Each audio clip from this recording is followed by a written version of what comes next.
Selling items locally. I have barely scraped the surface, and over the past couple of weeks, I have been able to get an additional $50 in unexpected sales and sell items that I thought I was never going to be able to sell.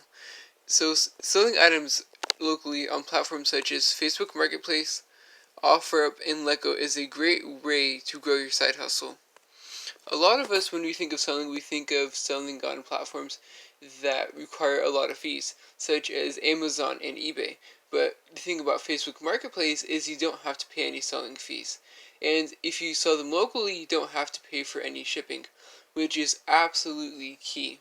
So, a lot of times you will have items, such as, for example, this large lot of books that I've listed for $10 on Facebook Marketplace. And you're like, I got these items for literally free or next to nothing, but sometimes, I got these in the States of leftovers, and I got them for literally free. On eBay, they might sell for $2 a piece, but by selling these items on Facebook Marketplace, I am able to get $10. And doing this allows you to sell items at much thinner margins, which is perfect because a lot of times you will find items at thrift stores such as plates. They might be 25 or 50 cents a piece, and you're going to be thinking, if these do sell for $3 to $4 a piece on eBay, but shipping makes it kind of pointless. But on the other hand, though, you can get these items, sell them for maybe $1 a plate on Facebook Marketplace, and still make a solid profit. Or like books, for example. Here's a bunch of vintage older books, and usually on eBay, these are common books. They're interesting, but they're common. They're just not worth a lot. Even Media Mail, it doesn't really make it worth it because they're larger books, and especially like this one right here, and they'd only sell for a couple dollars a piece. But on Facebook Marketplace, I can sell them for $10.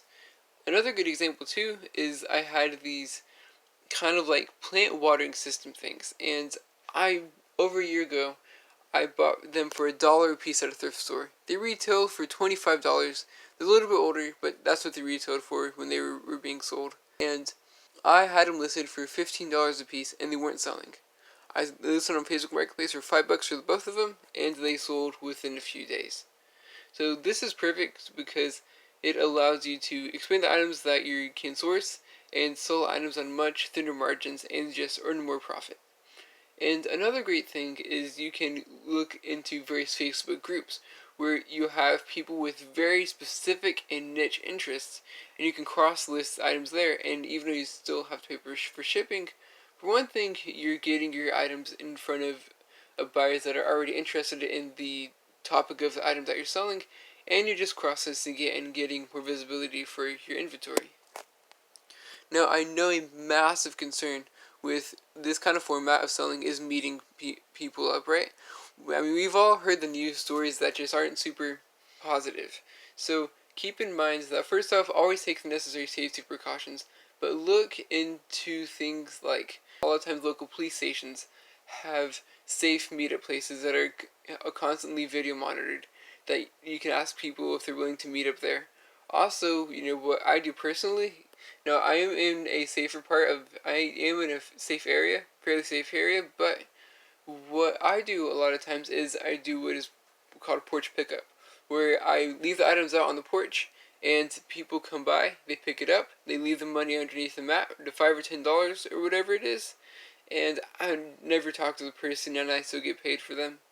Which, if you're selling low-valued items like this, it really is a decent format. And the worst case scenario is they don't leave the money underneath the mat, which, just like with eBay with Facebook Marketplace, you can hold a bad review over their head, and so people are inclined to follow through and pay you for the items, because if they don't, then you can easily just go through and leave them a bad review, which makes it more difficult for them to do transactions on Facebook Marketplace going forward. So I hope you all found this idea to be helpful, and have a great day.